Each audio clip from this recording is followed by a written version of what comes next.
Inside a warm, bustling diner, a young black woman stood up to protect a lone mafia boss against two police officers. Her actions caused the entire town to turn against her, but what happened next would leave them all in tears. Before we dive in this story, let us know where you're watching from. We'd love to hear your thought. Naomi Carter's hands were red and rough as she scrubbed down the worn countertop of Carter's diner for the third time that morning. The breakfast rush, if you could call four tired farmers and a pair of truckers a rush, had ended, and the old place had fallen silent again, save for the lazy squeak of the overhead fan, struggling against the thick summer air. Naomi glanced at the old cash register, mentally counting the few bills inside, her stomach knotting tighter with every click. It wasn't enough. Not for the overdue electric bill tucked inside her bag, the one stamped in angry red ink, or for the endless medication costs for her father's care. Just a few more months, she whispered under her breath, pushing a tight curl behind her ear, repeating the same hollow promise she had clung to since the day she packed her life into a box and left Atlanta for the slow decay of Willow Creek. Outside the main street lay deserted, the kind of stillness that spoke of jobs lost and hope packed away. Naomi could feel the weight of every closed shop window like a stone on her chest. First the factory shut down, then the hardware store. Now Carter's diner. Her family's legacy was bleeding out little by little while she fought to keep it breathing. The bell over the door jingled, that familiar sound her father had loved once, before the stroke took his voice and half his body. Naomi turned, cloth still in hand, and the sight froze her mid-step. A man filled the doorway, tall and broad, his frame wrapped in an expensive charcoal suit that had seen better days. The fabric creased from long hours behind the wheel. His hair was dark with streaks of silver, slicked back in the old style, and a thin scar ran along his jawline, barely visible but unmistakable to those who knew what to look for. But it was the gold signet ring on his right hand that pulled the room taut, the engraved crest catching the light, an unmistakable symbol known to those who understood such things. The few customers left stiffened. Mrs. Worthington, sitting near the window with her crossword puzzle, clutched her pearls in a little gasp. Joe Larkin, a farmer Naomi had known since childhood, shifted uneasily, lowering his coffee mug with a sharp clink. Even the radio crackled with static for a breathless second, as if the diner itself held its breath. The man moved toward the counter, Italian leather shoes clicking against the linoleum floor, the sound slow and deliberate like a drum beat. He picked the stool furthest from everyone else, his wide shoulders hunching slightly as if trying to make himself smaller, invisible. Naomi's father's words came back to her in a whisper. Everyone's money spins the same at Carter's. Still, her heart hammered against her ribs as she wiped her palms on her apron, grabbed a cloudy plastic menu and filled a glass of water. "Welcome to Carter's," she said, forcing her voice into the same easy rhythm she offered every customer, even as the tension prickled against her skin. "Today's special is chicken fried steak with mashed potatoes. Made it fresh this morning." The man looked up at her then, and Naomi's breath caught. His eyes, dark brown, rimmed red like he hadn't slept in days, seemed at odds with the hard lines of his face. They weren't the eyes of a man looking for a fight. They were the eyes of a man losing one. "Coffee," he said, his voice low, rough like gravel. But there was a softness there, too. Black, whatever's fastest from the kitchen. Been driving since before sunup. As she poured coffee from the battered pot, Naomi noticed his hands, large, calloused, rough, but trembling slightly, as he reached for the mug. A hospital bracelet peeked out from beneath his cuff. Her chest tightened. She had seen that look before, too many times in the cancer ward rotations. Someone holding on by a thread. "Long drive ahead of you still?" she asked casually, setting the cup down in front of him. He nodded slowly. "Heading back to Willow Creek Medical," he said, voice thick with exhaustion. "My daughter," the words cracked, breaking apart like ice under strain. He dropped his gaze to the swirling black of his coffee. Naomi swallowed past the lump rising in her throat. She didn't ask for more. She just smiled gently and said, "Toast and eggs coming right up. 6 minutes tops." As she turned to call the order into the kitchen, Naomi caught the stares from across the room. Suspicious, disapproving, fearful. She knew exactly what this was going to cost her, but she also knew what was right. and Naomi Carter had never been the type to back down from doing right. The bell above the door jingled again, sharper this time, slicing through the low hum of conversation like a blade. Naomi didn't have to turn to know who had just walked in. She felt it in the sudden stiffening of the air, in the way Mrs. Worthington hunched lower over her coffee, in the sharp scrape of Joe Larkin's chair as he shifted uncomfortably. Officer Dean Harper and Deputy Laura Miles had entered Carter's diner, both in full uniform, badges catching the sunlight pouring through the dusty windows. Dean swaggered toward the counter with the easy arrogance of a man who knew the town bent when he leaned, his boots tapping an uneven rhythm against the tile floor. His eyes locked immediately onto the well-dressed man hunched over his coffee, and Naomi saw the slow, ugly smile that crept across his face. "Well, well," Dean said, voice loud enough to carry across the room. "Don't see your kind in Willow Creek too often." The man didn't look up. He sipped his coffee, steadying his hands.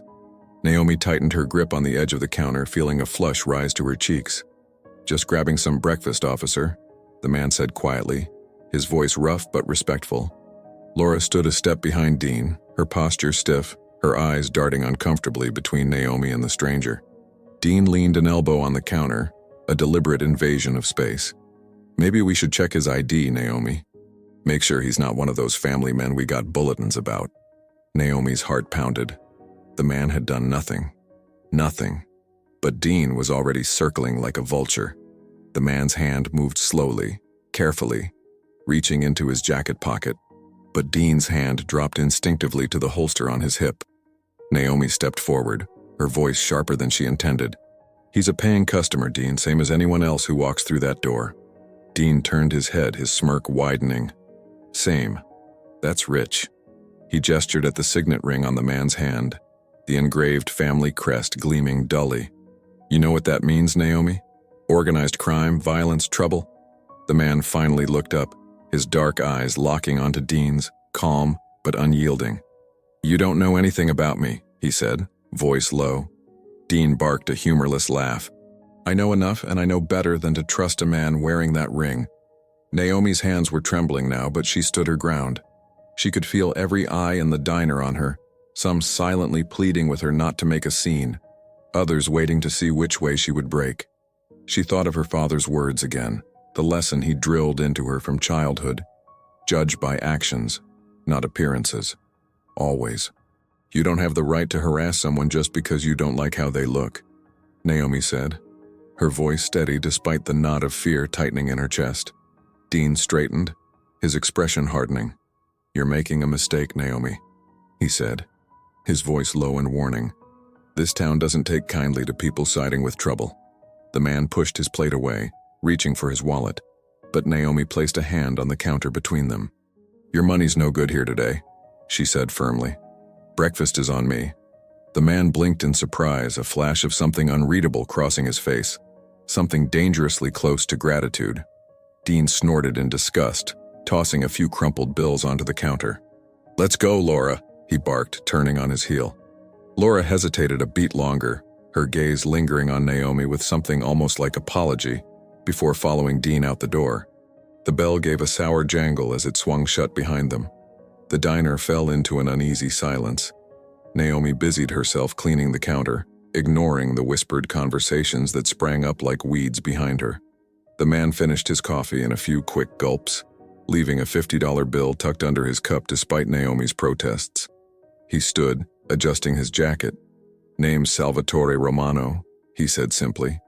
Naomi gave him a small, genuine smile. "Naomi Carter." "Safe travels, Mr. Romano."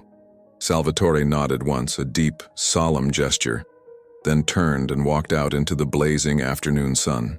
Naomi watched him go, a tight ache blooming in her chest. She had no illusions about how this would play out. Small towns had long memories for things they didn't like, and short tempers for those who crossed unspoken lines, and she had just drawn a big, bold line in the sand. The afternoon wore on, slower than molasses, the few customers who trickled in offering tight smiles or none at all. When Naomi finally flipped the open sign to closed that evening, she sat heavily in one of the booths and dropped her face into her hands. She hadn't wanted a fight. She didn't need another enemy. But when she closed her eyes, All she could see was the way Salvatore's hand trembled around that coffee mug, the glint of the hospital bracelet flashing like a silent cry for help. She remembered the countless times in the hospital back in Atlanta when strangers had shown her small kindnesses at her lowest moments. And she knew she couldn't have done anything differently, even if it cost her everything. As Naomi locked up for the night, she noticed something taped to the glass door. A crude piece of cardboard with angry red letters scrolled across it. No mob lovers. No criminal supporters. Her stomach dropped. She ripped it down, crumpling it in her fist. But the message burned itself into her memory all the same. Trouble had found its way to Carter's diner, and Naomi knew this was only the beginning. But deep down, even through the fear and the doubt, she felt a stubborn ember of something stronger begin to glow. She hadn't backed down today, and she wouldn't back down tomorrow either. That night, long after the last light in the diner flickered out, Naomi made her way through the quiet halls of Willow Creek Medical. The fluorescent lights above buzzed faintly, casting a pale wash over the linoleum floors, and the scent of antiseptic clung to the air like memory. She paused at room 214, her fingers brushing the edge of the doorframe before gently pushing it open. The room was dim, save for the soft glow of the monitor beside the bed, and the steady beep that marked each breath her father still managed to draw.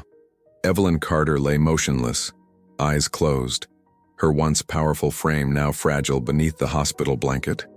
Naomi moved to the bedside, pulled a chair close, and sat slowly, reaching for her father's hand. It felt warm but distant, like holding on to something already half-faded. "Hey, Dad," she whispered, voice cracking as it caught in her throat. "It's me." Her thumb gently stroked the back of her father's hand, a gesture she remembered Evelyn doing for her when she was sick as a child. "Rough day at the diner. I might have picked a fight with the sheriff," she added with a small, tired laugh. "Not on purpose, I swear. But you raised me to speak up when something's wrong. And today there was this man, dressed like old money, looked like trouble to everyone else." Naomi paused, swallowing hard. But he wasn't. He was just a dad. His daughter's in bad shape at this very hospital. Stage 4 cancer. And the way those cops treated him. Dad? Like he wasn't even human. The monitors clicked softly, indifferent to her words. But Naomi pressed on, her voice steadier now. "I don't know if I did the right thing. Business is already bad. And now folks are whispering, calling me things. Someone even left a sign on the door like I betrayed this town just by showing kindness." Her eyes burned and she blinked quickly, refusing to let the tears fall. "But I remembered what you always said. You treat people by how they act, not how they dress. And that man, he didn't need judgment today. He needed grace." She leaned forward, lowering her voice as if sharing a sacred truth. "I think I scared a few people, Dad. Maybe even myself. But I didn't back down. And I think you'd be proud of that." She sat in silence for a long while, listening to the steady rhythm of her father's breathing and the soft hum of machines. Then, as if on instinct, she leaned down and kissed the back of Evelyn's hand. "Sleep well, Dad. I've got the diner, and I've got your backbone too." With that, Naomi rose, gave one last glance at her father's peaceful face, and walked out into the night, carrying the weight of that day and the quiet strength of the woman who had taught her how to carry it. The next morning, Naomi arrived at the diner before the sun had even cleared the tree line behind Willow Creek. She unlocked the front door, heart heavy, stomach tight, eyes still gritty from a night of restless sleep. The cardboard sign was gone. She had burned it in a trash barrel behind the building, watching it curl and blacken like the shame someone had hoped to pin on her. But the silence in town was louder than any insult. The usual breakfast crowd didn't show. Not Mrs. Worthington, not the truckers, not the 2 old men who played chess in the back booth every Thursday. By 9 a.m., the coffee had gone cold and untouched. By 10, Naomi had begun wiping already clean counters, just for something to do. At noon, she stood alone behind the register, staring at the near-empty tip jar, and wondering how long she could keep this up before the lights flickered out for good. Then the bell rang. Naomi looked up, expecting maybe a lost traveler or a delivery mix-up, but instead 2 strangers stepped inside. The man was in his 50s, tall, lean, weathered in the way men get from years of difficult business.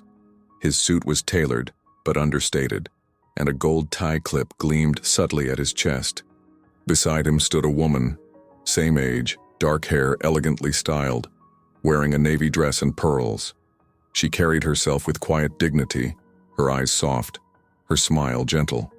"Naomi Carter?" the man asked. Naomi nodded, unsure, tension creeping back into her spine. "I'm Antonio Romano. This is my wife, Isabella, Salvatore's brother." Naomi's shoulders eased just slightly, and she stepped out from behind the counter. They shook hands, firm, warm, respectful. "Salvatore told us what happened," Isabella said. "He wanted to come himself, but he's still at the hospital with Gabriella." Naomi's expression softened. "How is she?" Antonio's face clouded just for a second. "Stage 4? They're trying something experimental. It's the last shot." Naomi swallowed hard, her chest tightening. "I'm so sorry," she said quietly. "He said you were kind to him," Isabella continued, "when no one else would be. Said you stood up to the police for him, that you didn't look at the ring. You looked at the man." Naomi gave a small shrug. "Didn't seem like he needed a fight. Seemed like he needed a meal." Antonio smiled faintly. "Sometimes those are the same thing." Naomi offered them coffee and they accepted. She poured it slowly, trying not to let her hands shake. Something about their presence felt significant, like the hush before a summer storm. And when they finished their cups, Antonio set his down and said, "We wanted to do something to say thank you. Not with money, don't worry. With support." Naomi tilted her head, puzzled. "Support?" Antonio just smiled. "Give it a few minutes." And then it happened. At first it was just a sound, a low rumble, distant like thunder. Then more, louder, closer. Naomi stepped to the window and felt her breath hitch. Down both ends of Main Street, the horizon shimmered with black paint and chrome. Cars, dozens. No, hundreds. One by one they rolled into view, engines purring and growling as they filled the street in front of Carter's Diner. They came in waves, sleek Cadillacs, vintage Lincolns, Mercedes sedans, all black, all immaculate. Men and women, young and old. Every one of them dressed sharply, some in tailored suits, others in fine dresses, all bearing the quiet markers of affiliation, the signet rings, the gold watches, the subtle pins on lapels. Some carried small bouquets. All of them came for the same reason. The noise grew, a symphony of idling engines, then slowly subsided as cars were parked. Drivers stepped out, stretching, talking softly, moving in unison like a coordinated procession. Naomi stood frozen, watching as the parking lot overflowed and the sidewalk disappeared beneath polished shoes. She looked to Antonio, stunned. "What is this?" she whispered. Isabella smiled. "Salvatore told his family about you. They told others. Word travels fast in our world. You treated one of us like a person, that means something." Naomi's voice caught. "But that's over 200 people. Why?" Antonio's eyes held steady. "Because when the world turns its back on us, we remember the ones who didn't." The bell above the door jingled, and the first member stepped inside, respectful, quiet, nodding to Naomi like she was someone important. They took seats, filled booths, leaned against walls where no chairs remained. Naomi stammered, "I don't have enough food for all these people." Antonio grinned. "Taken care of. Isabella called ahead to your suppliers last night. Trucks are on their way, costs covered." Naomi felt dizzy. "By who?" "By us," Isabella said simply. "Consider it an investment in kindness." Outside town's people began to gather. They stared from across the street, whispered on porches, peered out of windows. But they didn't hide. They watched. They wondered. And slowly some of them crossed the street. Cautiously, curious, Naomi's old classmate Malik stepped inside, glancing around at the sea of tailored suits and elegant dresses before raising a hand in greeting. "You still serving those biscuits?" he asked with a crooked grin. Naomi blinked, then laughed, wiping her hands on her apron. "Sure am. You'll have to share a table, though." "Not a problem," he said, taking a seat beside a woman with a vintage brooch and perfectly coiffed hair. More locals followed. Conversations started, cautious at first, then easier. Naomi watched, wonder spreading in her chest like sunlight through storm clouds. Her diner, her father's diner, was full, not just with people, but with possibility, with change. And then the bell jingled one more time. Naomi turned, her heart catching in her throat. Salvatore Romano stood in the doorway. He looked exhausted, eyes rimmed red, suit jacket draped over his arm, but there was a smile tugging at the edge of his mouth. "Hope you don't mind," he said, voice quiet. "I brought a few friends." Naomi walked over, met him halfway. "Not at all," she said, voice thick with emotion. "Come in, I saved you a seat." The afternoon sun dipped lower, casting long golden shadows across Willow Creek as Carter's diner buzzed with life like it hadn't in years. Naomi moved like a whirlwind behind the counter, refilling coffee, shouting quick orders to the kitchen, sliding plates of burgers and fries across the counter to waiting hands. The delivery trucks had come just like Antonio promised. Crates of fresh eggs, bread, meat, and coffee beans stacked high at the back door, along with imported Italian specialties, fresh mozzarella, prosciutto, San Marzano tomatoes. A few of the family members had unloaded everything without being asked, laughing and joking like it was just another part of the gathering. Naomi had called in a few friends to help, some from the church youth group, a few neighbors she wasn't even sure liked her that much. But nobody hesitated. There was something about the energy in the diner now, an unspoken understanding that something special was happening, something worth being part of. Every table was filled. Well-dressed men and women with quiet authority, weathered faces and careful eyes, laughed and swapped stories with curious locals. Mrs. Worthington, who had clutched her pearls just the day before, sat at a booth deep in conversation with a woman whose elegant jewelry could probably pay off the town's debts, but who was animatedly discussing Italian cooking techniques. Malik taught a group of family associates how to play dominoes in the back corner, slamming the tiles down with dramatic flair that made the whole table roar with laughter. Even Deputy Laura Miles slipped inside quietly, sitting at the counter and accepting a mug of coffee from Naomi with a nod that said more than words could. Naomi caught her breath for a second, leaning against the pass-through window, just soaking it all in. This was what her father had dreamed about when he opened Carter's Diner. A place where nobody cared about the color of your skin, the ring on your finger, or the job you did or didn't have, just good food, good company, and a roof to share it under. The bell above the door jingled again, and the conversations died down as a man stepped inside. He was massive, broad-shouldered, his hair silver and perfectly groomed, an immaculate three-piece suit stretched across his chest. A diamond pinky ring caught the light, and the way everyone in the room straightened when he entered spoke volumes. Naomi wiped her hands on her apron and stepped forward instinctively, heart thudding. The man smiled warmly and extended a hand. "You must be Naomi," he said, voice like aged whiskey and authority. "Name's Vincent Castellano." Naomi shook his hand firmly. "Welcome to Carter's, Mr. Castellano." He chuckled. "You've made quite an impression on the family." Vincent turned to the room, raising his hand, and just like that, the chatter died down to a respectful hush. Every eye in the diner turned to him. Vincent cleared his throat, his voice carrying easily through the packed room. "I wanted to take a minute to thank Miss Naomi Carter here," he began, gesturing to her with a proud tilt of his head. "Because when others turned their backs, she didn't. When others judged a man for a ring on his hand, she saw the father." Heads nodded throughout the room, murmurs of agreement rippling like a wave. "Now, in our world," Vincent continued, "loyalty and respect mean something. They're everything, so I want it known. Carter's Diner from this day forward is under the protection of the Castellano family." A cheer went up loud enough to rattle the windows, fists pounding the tables in celebration. Naomi stood frozen, stunned, tears stinging her eyes as the room erupted in applause. She caught Salvatore's gaze across the room. He smiled at her, small but full of pride, and Naomi smiled back, a trembling, disbelieving thing. Vincent wasn't finished. He waited for the noise to die down, then said, "And if anyone in this town has a problem with that, they'll have a problem with all of us." His tone was firm, but not threatening, just a simple statement of fact. He turned, looked directly at Deputy Laura Miles, who sat stiffly at the counter, coffee halfway to her lips.